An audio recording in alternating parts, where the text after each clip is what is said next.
Psalm 78, a maskil of Asaph. O my people, hear my teaching. Listen to the words of my mouth. I will open my mouth in parables. I will utter hidden things, things from of old, what we have heard and known, what our fathers have told us. We will not hide them from their children. We will tell the next generation the praiseworthy deeds of the Lord, His power, and the wonders He has done. He decreed statutes for Jacob and established the law in Israel, which He commanded our forefathers to teach their children, so the next generation would know them, even the children yet to be born, and they in turn would tell their children. Then they would put their trust in God, and would not forget His deeds, but would keep His commands.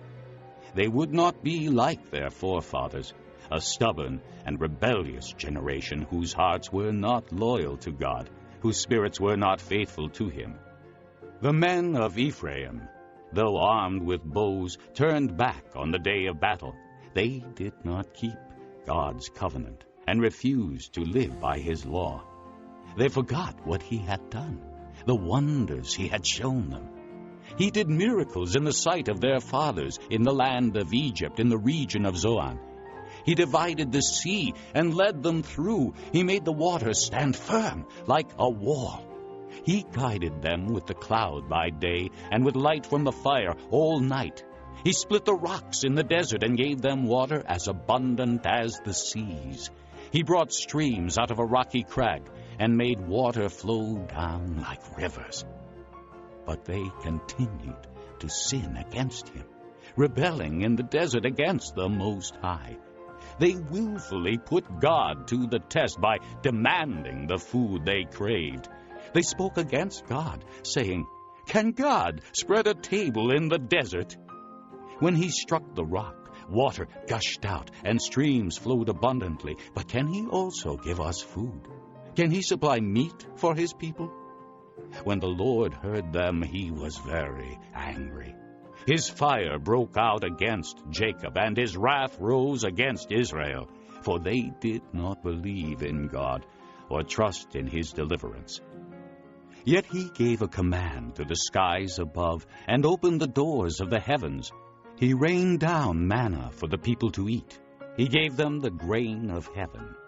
Men ate the bread of angels. He sent them all the food they could eat. He let loose the east wind from the heavens and led forth the south wind by His power. He rained meat down on them like dust, flying birds like sand on the seashore. He made them come down inside their camp, all around their tents. They ate till they had more than enough, for He had given them what they craved. But before they turned from the food they craved, even while it was still in their mouths, God's anger rose against them. He put to death the sturdiest among them, cutting down the young men of Israel. In spite of all this, they kept on sinning. In spite of His wonders, they did not believe. So He ended their days in futility and their years in terror. Whenever God slew them, they would seek Him. They eagerly turned to Him again. They remembered that God was their rock, that God Most High was their Redeemer.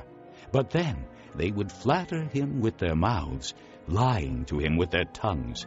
Their hearts were not loyal to Him. They were not faithful to His covenant. Yet He was merciful.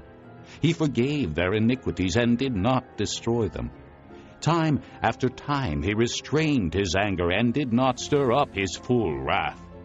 He remembered that they were but flesh, a passing breeze that does not return. How often they rebelled against Him in the desert and grieved Him in the wasteland. Again and again they put God to the test. They vexed the Holy One of Israel.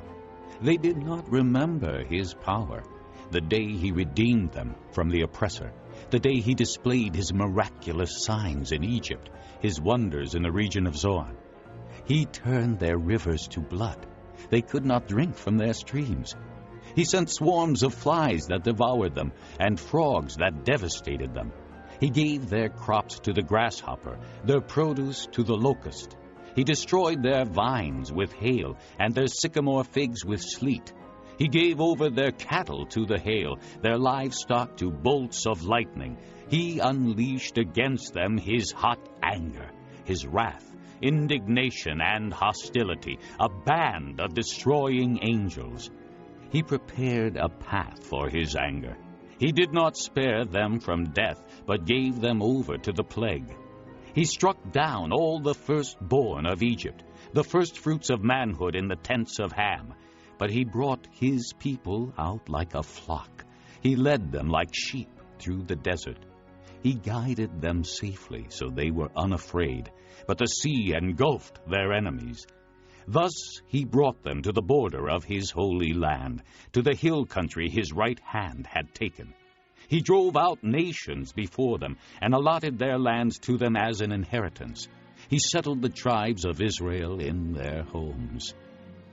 But they put God to the test, and rebelled against the Most High. They did not keep his statutes. Like their fathers, they were disloyal and faithless, as unreliable as a faulty bow. They angered him with their high places. They aroused his jealousy with their idols. When God heard them, he was very angry. He rejected Israel completely. He abandoned the tabernacle of Shiloh, the tent he had set up among men. He sent the ark of his might into captivity, his splendor into the hands of the enemy. He gave his people over to the sword. He was very angry with his inheritance.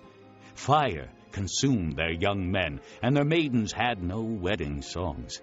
Their priests were put to the sword, and their widows could not weep.